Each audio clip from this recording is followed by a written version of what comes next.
የአውሮፕላን ጉዞ ለአብዛኞቻችን አስደሳችና ፈጣን የመጓጓዣ መንገድ ነው። ነገር ግን ሁሉም ጉዞዎች በሰላም ተጀምረው በሰላም አይጠናቀቁም። አንዳንድ ኤርፖርቶች በአቀማመጣቸው፣ በአየር ሁኔታቸውና በማረፊያ መንገዳቸው ምክንያት እጅግ በጣም ልምድ ያላቸውን ፓይለቶች ሳይቀር በጭንቀት ላብ የሚያጠምቁ ናቸው። በዛሬው ቪዲዮአችን የምናየው ማረፍ ማለት ከሞት ጋር እንደመጋፈጥ የሚቆጠርባቸውን የዓለማችን አደገኛ ኤርፖርቶች ነው። በተለይም በዝርዝር ውስጥ ያካተትናቸው ኤርፖርቶች ልብን የሚያንጠለጥሉ ናቸው።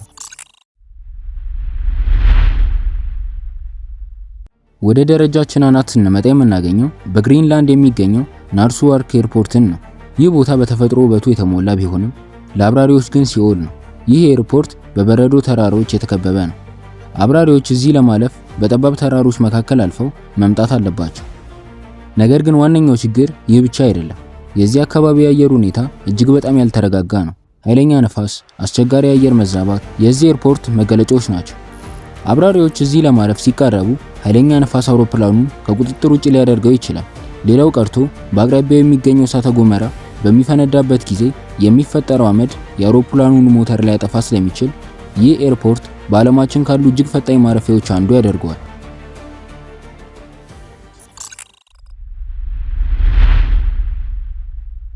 አሁን ደግሞ ወደ ኤቨረስት ተራራ መግቢያ ወደ ሆነው እና በዓለም ላይ በጣም አደገኛ ተብሎ ወደሚጠራው ኤርፖርት እንሂድ። በኔፓል የሚገኘው ቴንዚንግ ሂላን ወይም ሉካር ኤርፖርት ይባላል። ይህ ኤርፖርት ለአብራሪዎች ምንም አይነት ስህተት የመስራት እድል አይሰጥም። ለምን? ምክንያቱም የአውሮፕላን ማረፊያው ርዝመት 527 ሜትር ብቻ ነው። ይህ ለአንድ መደበኛ አውሮፕላን ማረፊያ በጣም አጭር ነው። ነገሩን ይበልጥ አስፈሪ የሚያደርገው ደግሞ የማረፊያው መንገድ በአንድ በኩል ግዙፍ ተራራ ሲኖረው በሌላኛው ጫፍ ደግሞ 600 ሜትር ጥልቀት ያለው አስፈሪ ገደል መኖሩ ነው። አብራሪው በማረፍ ሂደት ላይ ስህተት ቢፈጥር ተመልሶ ለመነሳት ምንም አይነት እድል የለውም።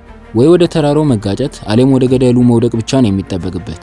እዚህ ለማረፍ ልዩ ስልጠናና የብረት ያህል ጠንካራ ልብ ያስፈልጋል።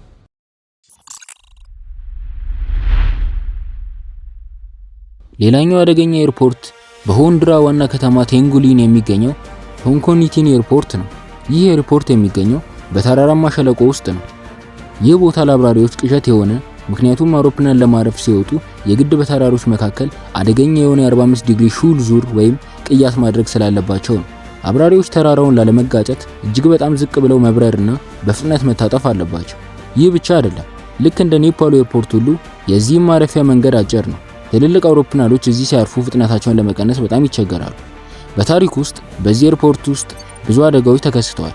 ይህ በዓለም ላይ ካሉ አስቸጋሪ የሲቪል አውሮፕላን ማረፊያዎች አንዱ ያደርገዋል።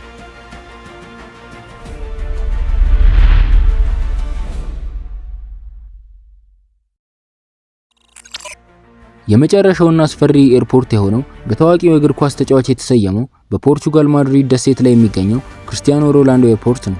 ይህ ኤርፖርት በምህንድስና ጥበብ አስገራሚ ነው። የማረፊያ መንገዱ የተገነባው በውቅያኖስ ላይ በተተከሉ 180 ግዙፍ ምሰሶዎች ላይ ነው። ነገር ግን ዋናው አደጋ ያለው ግንባታው ላይ አይደለም። አደጋው ያለው ከአትላንቲክ ውቅያኖስ በሚነሳው ኃይለኛ የጎን ንፋስ ላይ ነው። በዚህ ኤርፖርት አውሮፕላኖች ሲያርፉ ቀጥ ብለው አይደለም። ንፋሱ ስለሚገፋቸው አብራሪዎች አውሮፕላኑን አግድመው ወይም አጣመው ነው ለማረፍ የሚሞክሩት። ይህ ሂደት ተሳፋሪም ሆነ በመስኮት ሲመለከቱ እጅግ ያስደነግጣል።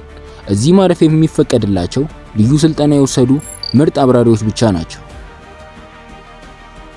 እንግዲህ ተመልካቾቻችን እነዚህን አደገኛ ኤርፖርቶች አይተናል። እናንተ ብትሆኑ ኖሮ በየትኛው ኤርፖርት ለማረፍ ድፍረቱ ይኖራችኋል? ወይስ መኪና ይሻለኛል ትላላችሁ? ሐሳባችሁን ኮሜንት ላይ አስቀምጡልን። ቪዲዮውን ከወደዳችሁት ላይክ ማድረጋችሁን እንዳትረሱ። ለቻናላችን አዲስ ከሆኑ ደግሞ ሰብስክራይብ ማድረጋችሁን እንዳትረሱ። በሌላ አጓጊ ቪዲዮ እስከምንገናኝ ድረስ ቸር ይግጠመን። ሰላም ወዳጆች፣ ቻናላችንን እስካሁን ካልተቀላቀሉ ይህንን ጉዞ አብረን እንድንቀጥል እንጋብዛችኋለን።